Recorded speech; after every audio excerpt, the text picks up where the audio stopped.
Our discussion today is going to look at autism and the popular media, because autism is portrayed on the social media, many websites and television, some movies, as a white-only phenomenon. And this is wrong. So the point is, we want to change the narrative that autism is not a white-only phenomenon.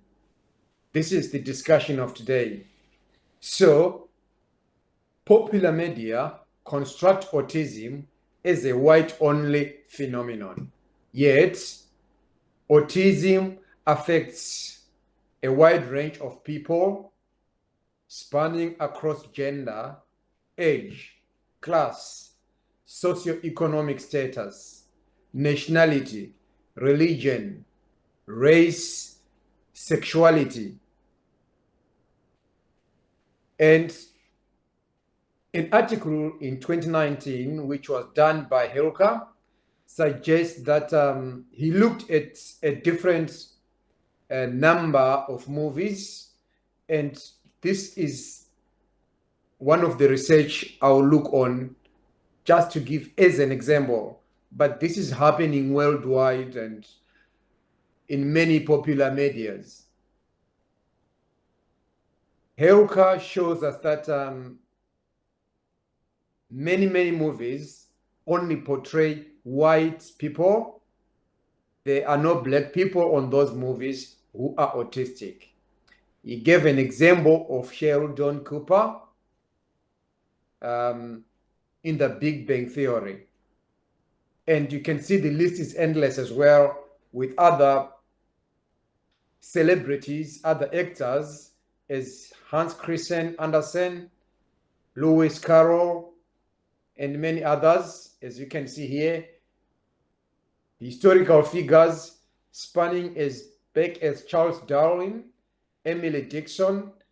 All these are famous and popular figures, but these figures are all white.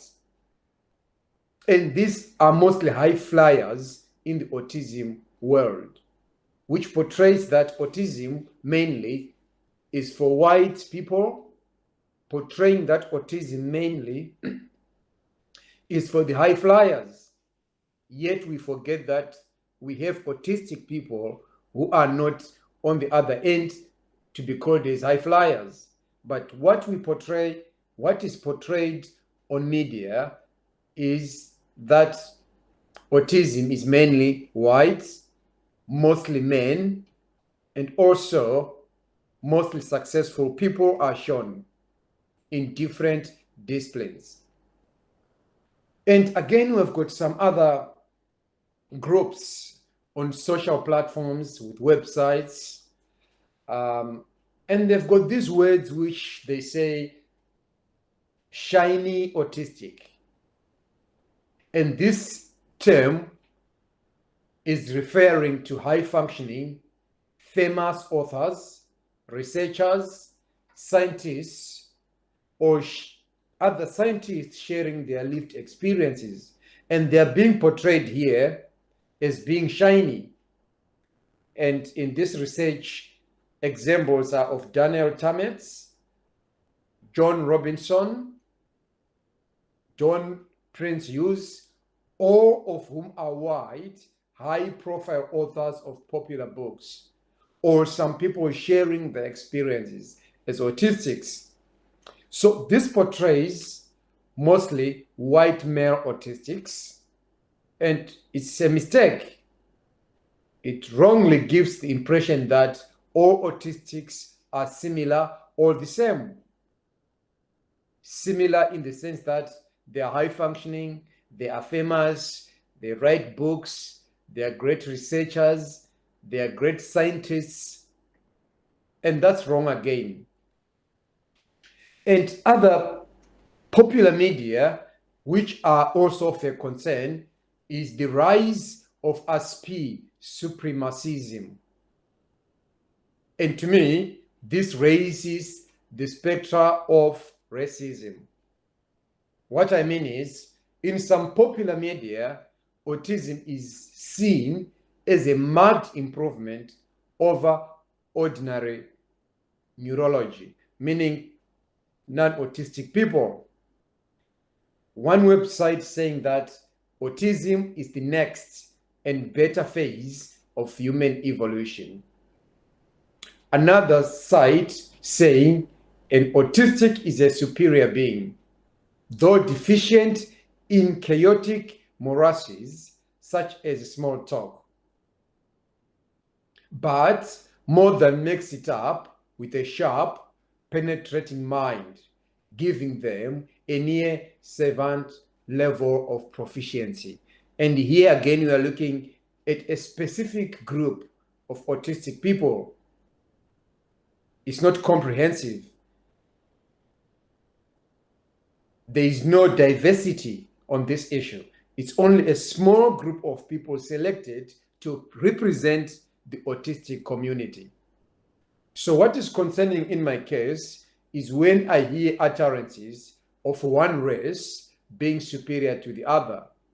I hear the echoes of white racists arguing that black people are inferior to white races, or in general, one race is inferior to another race, or it could be a white to white race, but as long as they're different races, one race is superior.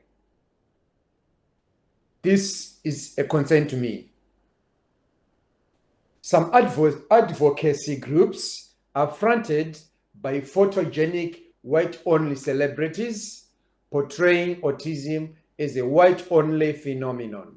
For example, from this again research, I'm quoting as an example only, Susan Wright, the wife of former NBC Universal Chief Executive Officer Robert Wright, and Jenny McCarthy, the popular comedic actress, respectively. And we have this type of celebrities coming on shows like Oprah's shows in America, Good Morning America, and they are portrayed that they are autistic, but they are successful. Yet we have many black celebrities who are successful, who are doing a lot of amazing things in this world. We don't often see that coming in the media, which again portrays autism as a white-only phenomenon. So these organizations continue to feature images of white autistic children as well, because when you go on their sites, you're encouraged to click certain pages, and all those pages will portray young white children.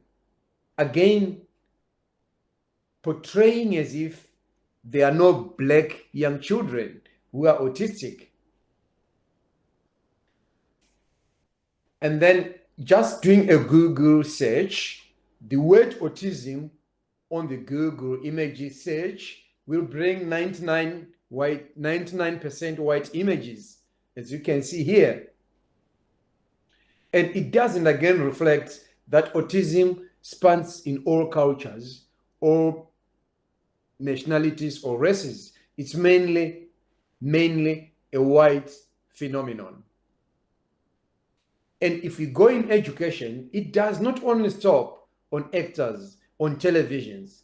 This problem of portraying autism as a white-only phenomenon goes even in education, because there's a link between the level of parental education and the number of diagnoses of autism in their children. So autism will continue to be skewed quite heavily toward being a white condition until race-based disparities in educational achievement are ameliorated.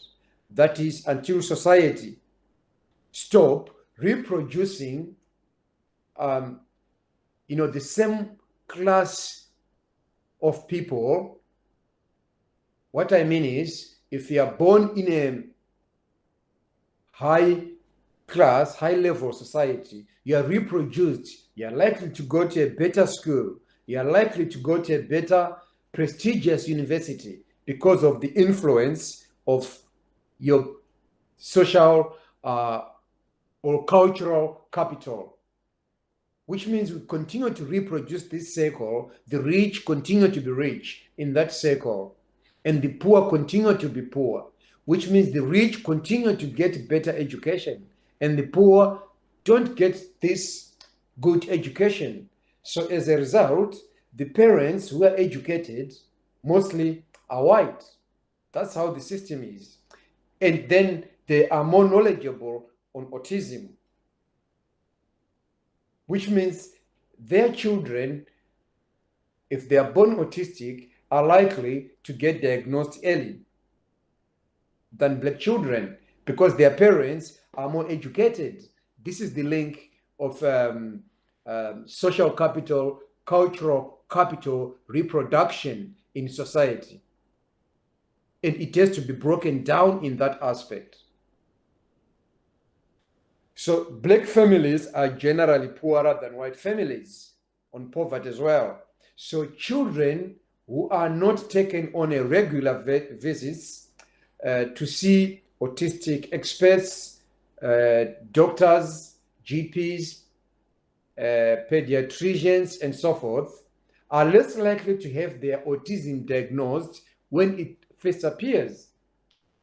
Meaning more black children are going undiagnosed, and white children most likely to get diagnosis and suitable services as a result.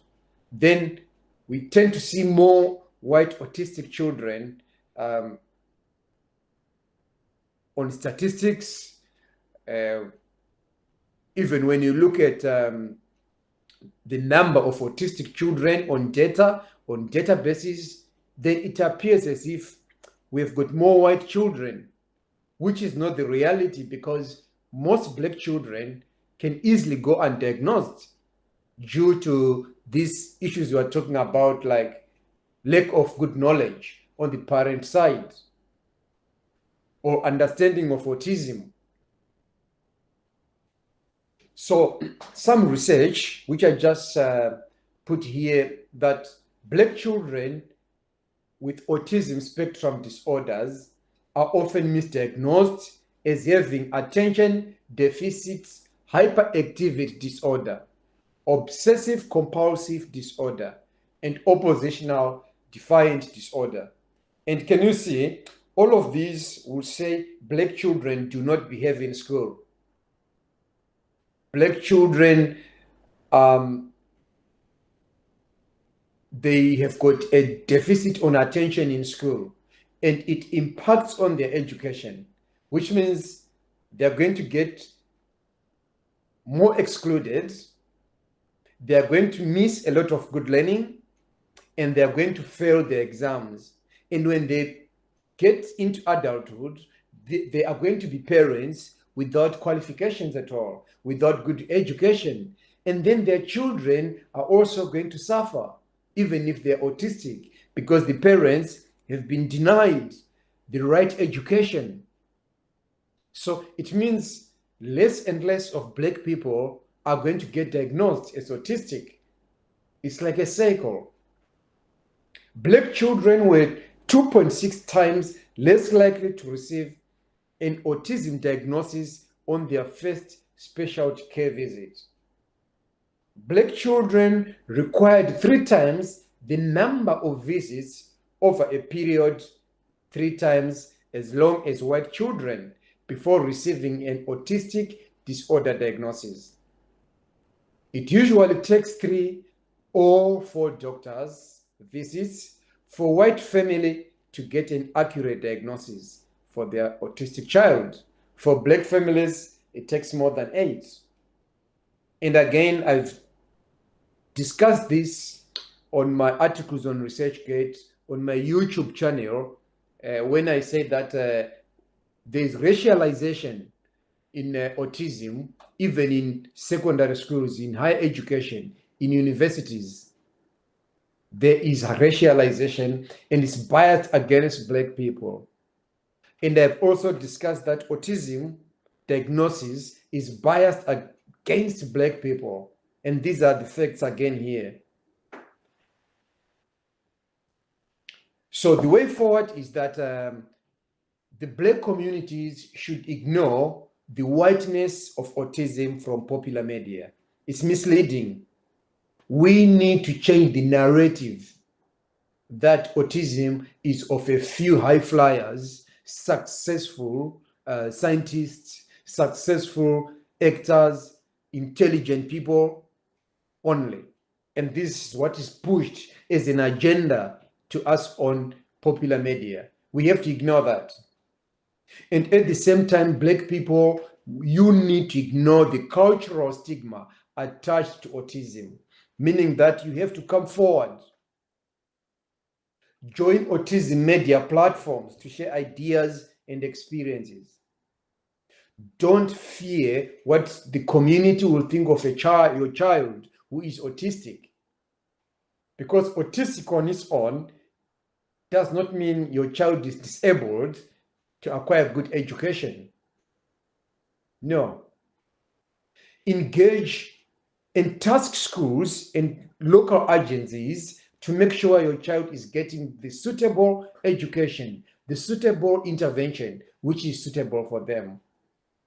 If you don't get involved, you risk your child getting expelled or disqualified from school, excluded from school, because they could be diagnosed wrongly, yet they are autistic. Broadcasters for television programs and online movies, such as Netflix, they need to bring in more Black actors taking main and positive roles, not only supporting roles, but leading roles, being autistic as they are. And you can see here on my profile here, I've discussed these things on autism and the biasness towards Black people. You can see this article on ResearchGate on all my YouTube channel with all these recordings. When I spoke about institutional racialization in autism and research practice, it's happening every day. And I've got Black and Autistic, the forgotten child, which shows again that diagnosis is not in favor of Black children. And all of these things is all triangulating together to make autism a white-only phenomenon.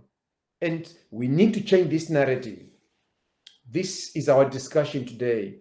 And thank you for listening here and watching this. You can join me on LinkedIn, on my Twitter. You can read my articles on ResearchGate. And mostly, you can subscribe to my YouTube channel, Autism Discourse. Thank you.